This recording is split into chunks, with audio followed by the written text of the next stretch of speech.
You may have noticed prices going up lately. Food, petrol, cars, energy are all becoming more expensive. And we're hearing about it in the news. Inflation recently hit a 40-year high of 9% in the UK. In America, soaring petrol prices have hit drivers at the pump. And in the UAE, Dubai lender Emirates NBD increased its inflation estimate for 2022. But what exactly is inflation, and what can countries do to slow it down? Put simply, inflation is a process of sustained price increases over a period of time, usually 12 months.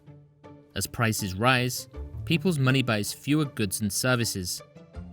It's bad because those on fixed incomes, such as pensioners, get poorer over time as the purchasing power of their money is eroded.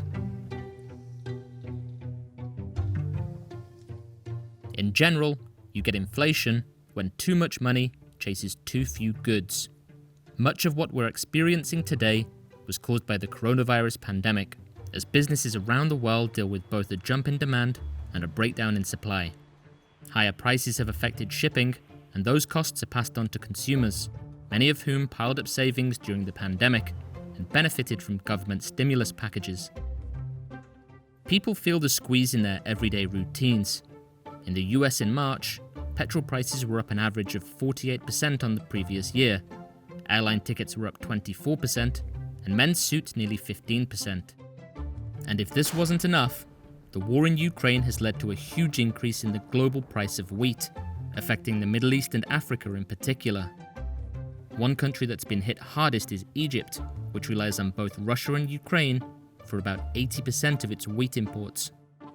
Egypt's annual urban inflation recently hit a 3-year high of 13.1%.